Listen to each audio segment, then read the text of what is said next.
What's up? What's going on, people? It's the BQF, Black Quarterback Forum, coming to you, baby. Black QBs in Effect.com website. Black Quarterback Forum YouTube channel, once again, and Black, BLACKQBS,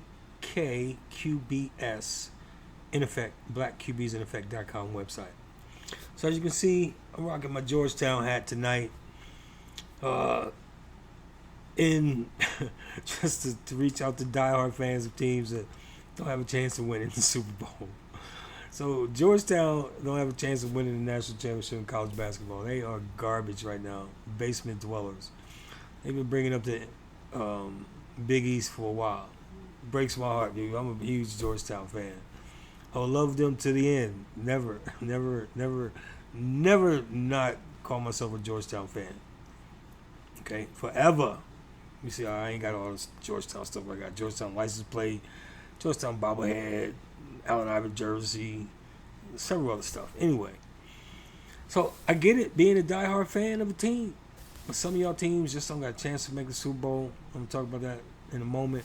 But as always, I just wanted to reference the book, Rise of the Black QBs, Rise of the Black Quarterback. What It Means for America by Jason Reed. As I tell you, I'm reading them on chapter 5. I just find all this information just amazing. So, chapter 4, I talked about for a hot minute with my man Fritz Pollard, and I might bring him up. I'm definitely going to have a little section on my website for him, for sure. But chapter 4 was the reintegration. Chapter 3 was the ban.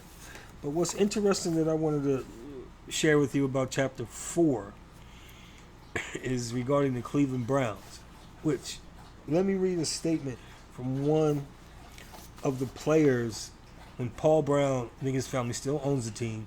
I think this man has passed on, the original owner, the guy Paul Brown. But this is how one of the players remembers what he would say on the first day of training camp. He says, on the first day of training camp every year, Paul Brown would gather everyone together and give this speech.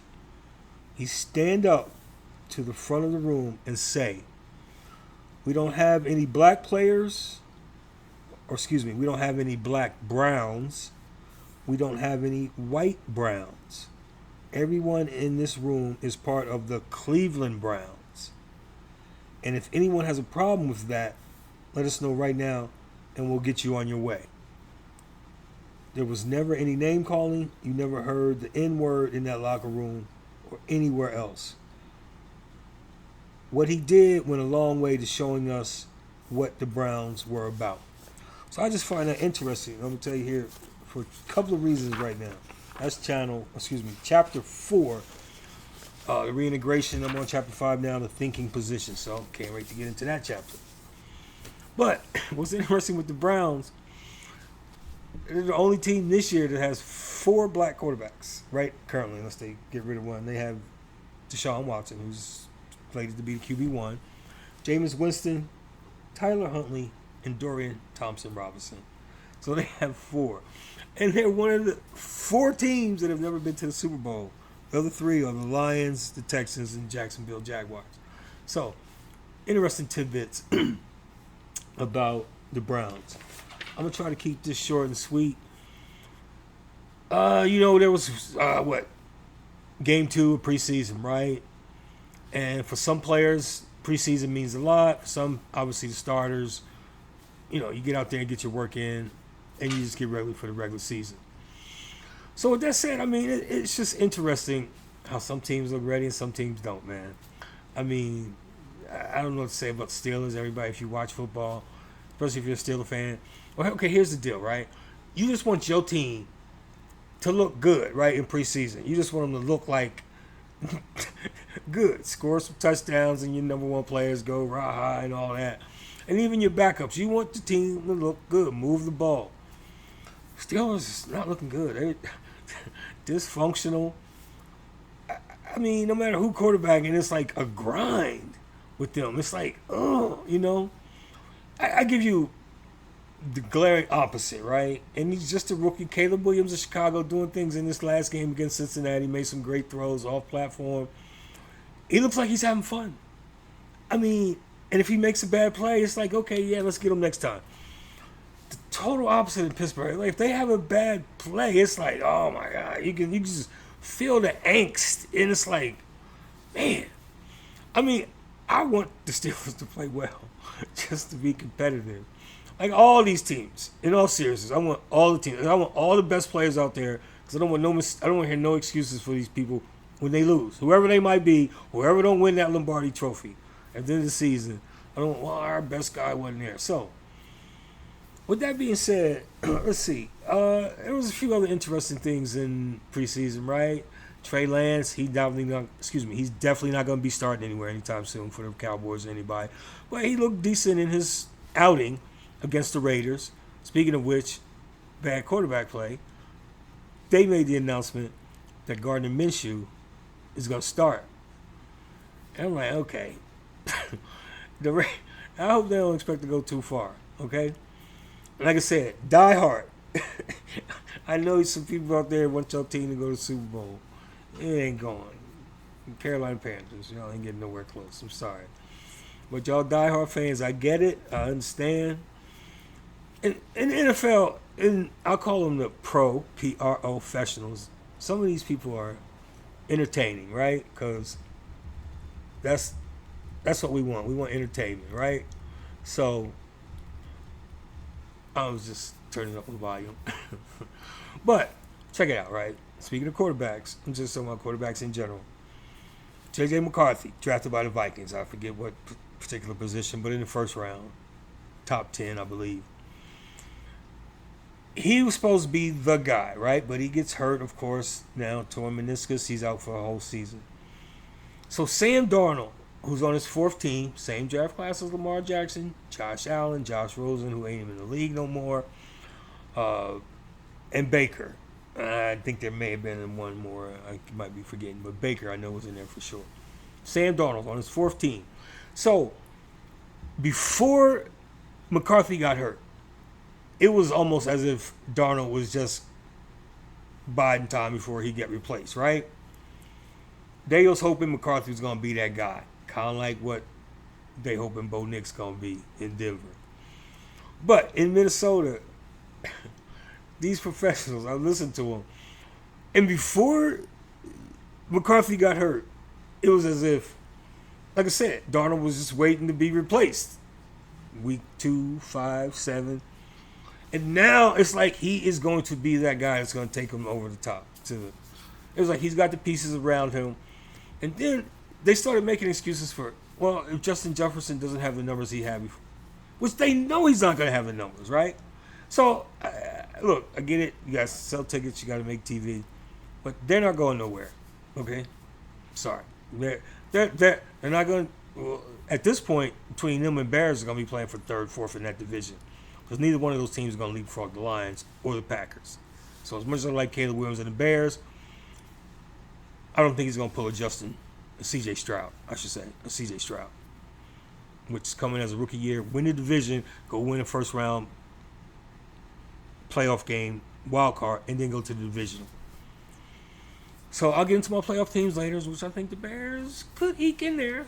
Caleb was doing some work, against Cincinnati. He's just like he's having fun. Off-platform throws dimes to Dunze. And they built around him. They do got some weapons, so we'll see. So it brings me to a couple more things with preseason, right? The Cardinals. Kyler Murray's making $40 million a year, right? I was just going over his record with me and my cousin going back and forth. He's got one playoff win. And they're not playing him at all in the preseason. I get it. He's coming off that injury a year and a half ago. I forget exactly what, the ACL, whatever part of his knee. And he went to rehab 2 years ago. He came back last year, mid-season. And he played, and he was 3-5. So I get it. You don't want him to be hurt, but you're paying him $40 million, and he's young. At what point... Him and Marvin Harrison Jr. are going to have a connection, of course, going forward. But to me, give him a little bit of time, right?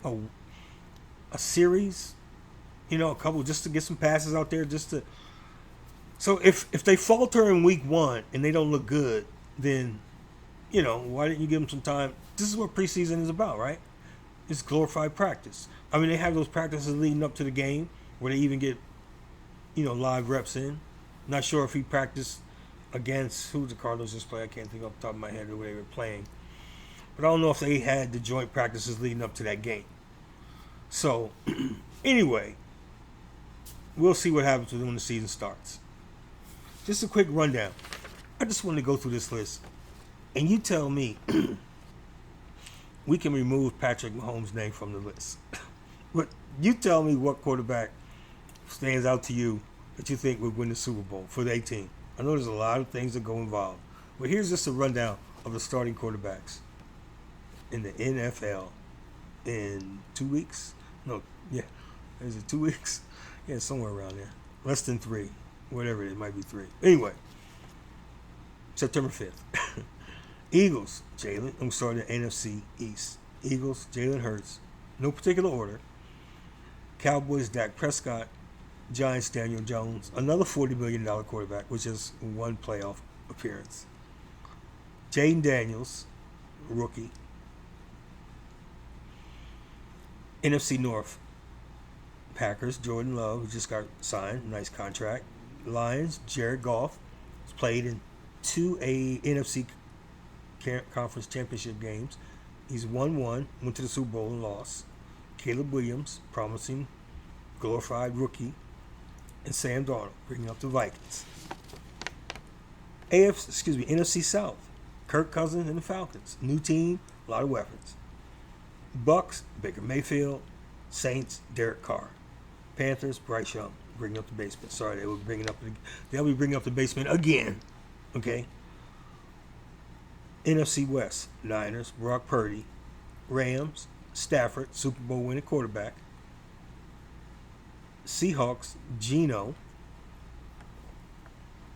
And the Cardinals, Kyler Murray, that $40 million guy.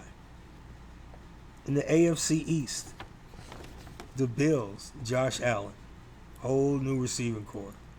The Jets, Aaron. They ain't played a full season yet. Super Bowl winning quarterback, by the way. Dolphins, Tua. Patriots, Jacoby, holding that spot until Drake May comes along. Probably bringing up the basement no matter who's quarterback for the Patriots. North, Ravens, Lamar Jackson. Bengals, Joe Burrow. Browns, Deshaun Watson. Steelers, I guess you could say Russell Wilson at this point, Super Bowl winning quarterback. In the AFC South, C.J. Stroud. Jaguars, Trevor Lawrence. Colts, Anthony Richardson. And the Titans, Will Levis. They'll be bringing up the basement in that division. In the West, Patrick Mahomes, reigning 2-time Super Bowl MVP champ. 3 of the last 4 Super Bowls. Chargers, Justin Herbert. Broncos, I ain't checked their depth chart, but they're talking about Bo Nix could slide into the starting spot, but I think it's Stedham at the moment. And then the Raiders, I think they announced Gardner Minshew. So, like I said, you can remove Patrick's name from the list. I know most people would pick their favorite quarterback, right? Whoever they think that would be. But realistically, as Aaron said, people, there's only 8 to 12 teams that got a realistic chance to win the Super Bowl. So I'll let y'all decide who those 8 gonna be. Once the season starts, I'm gonna give you my 8. I'm gonna give you my 12 at most. So we'll get at you. Good luck to you and your team.